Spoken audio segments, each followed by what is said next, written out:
Alice was beginning to get very tired of sitting by her sister on the bank, and of having nothing to do. Once or twice she had peeped into the book her sister was reading, but it had no pictures or conversations in it, and what is the use of a book, thought Alice, without pictures or conversations?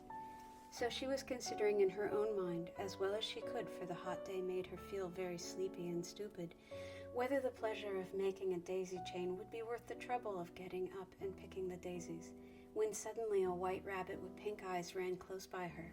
There was nothing so very remarkable in that, nor did Alice think it so very much out of the way to hear the rabbit say to itself, oh dear, I shall be late." When she thought it over afterwards, it occurred to her that she ought to have wondered at this, but at the time it all seemed quite natural.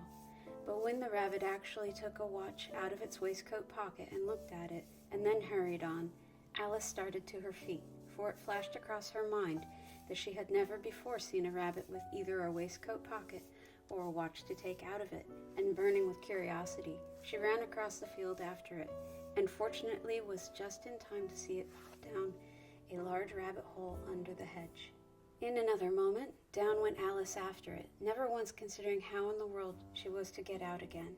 The rabbit hole went straight on like a tunnel for some way, and then dipped suddenly down, so suddenly that Alice had not a moment to think about stopping herself before she found herself falling down a very deep well. Either the well was very deep, or she fell very slowly, for she had plenty of time as she went down to look about her and to wonder what was going to happen next. First she tried to look down and make out what she was coming to, but it was too dark to see anything. Then she looked at the sides of the well and noticed that they were filled with cupboards and bookshelves. Here and there she saw maps and pictures hung upon pegs. She took down a jar from one of the shelves as she passed.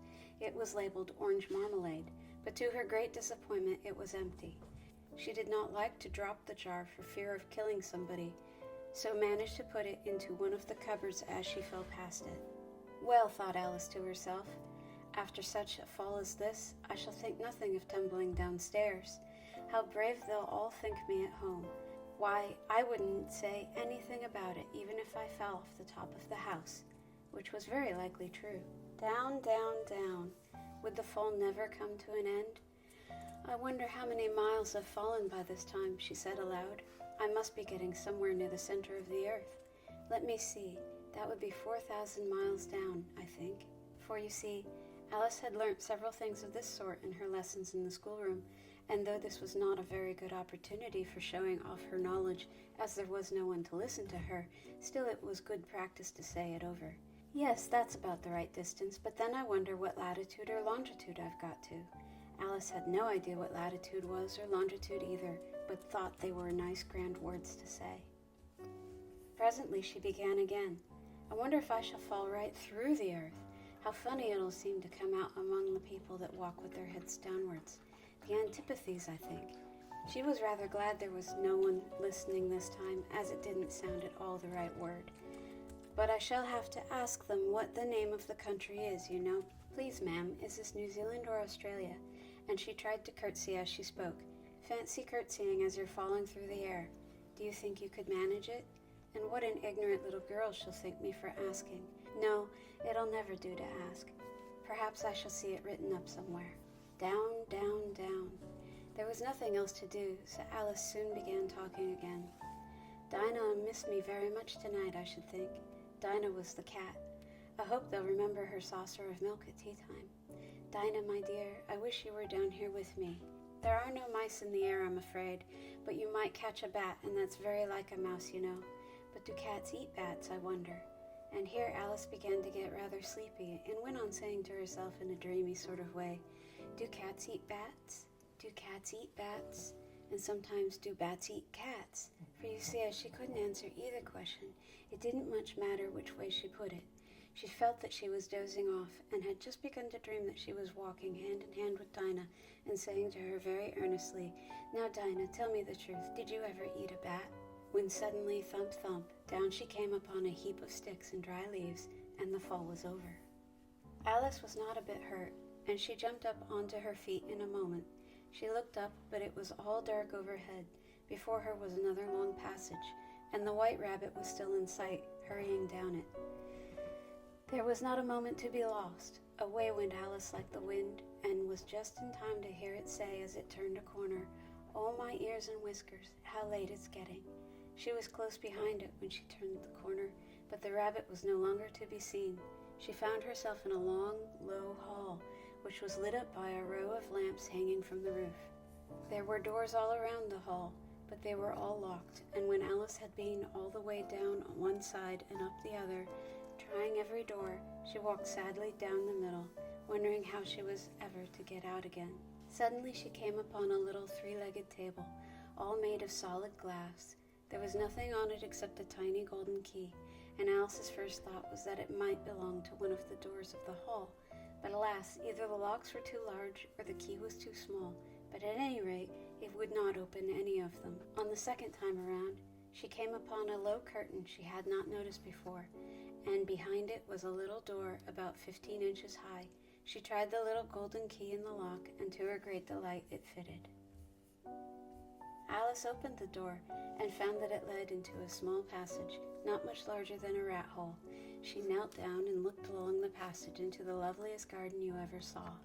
How she longed to get out of that dark hall and wander about among those beds of bright flowers and those cool fountains, but she could not even get her head through the doorway, and even if my head would go through, thought poor Alice, it would be of very little use without my shoulders.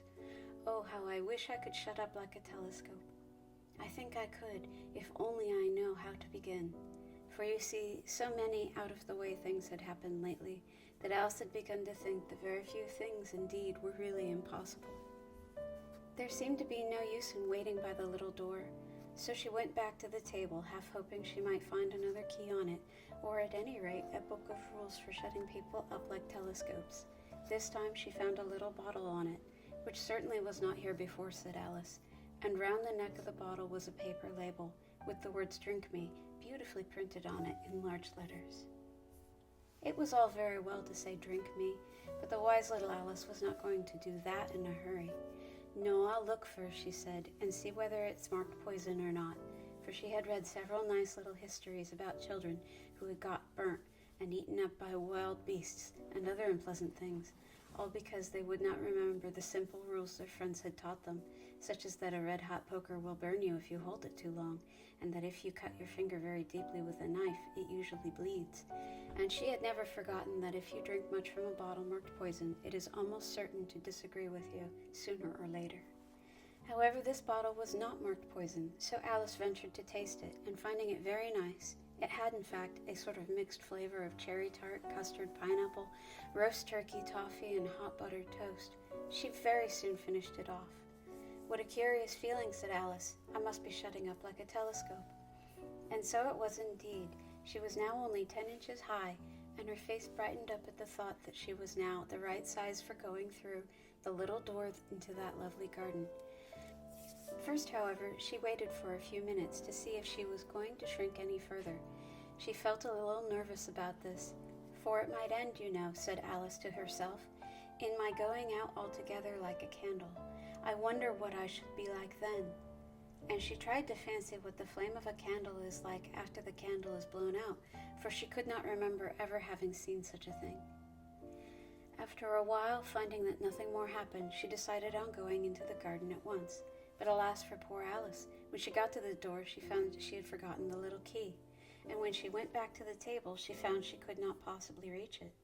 She could see it quite plainly through the glass, and she tried her best to climb up one of the legs of the table, but it was too slippery, and when she had tired herself out with trying, the poor little thing sat down and cried. "Come, there's no use in crying like that," said Alice to herself rather sharply. "I advise you to leave off this minute." She generally gave herself very good advice, though she very seldom followed it, and sometimes she scolded herself so severely as to bring tears into her eyes, and once she remembered trying to box her own ears for having cheated herself in a game of croquet she was playing against herself, for this curious child was very fond of pretending to be two people. But it's no use now, thought poor Alice, to pretend to be two people. Why, there's hardly enough of me left to make one respectable person. Soon her eye fell on a little glass box that was lying under the table. She opened it and found in it a very small cake on which the words "Eat me" were beautifully printed in currants.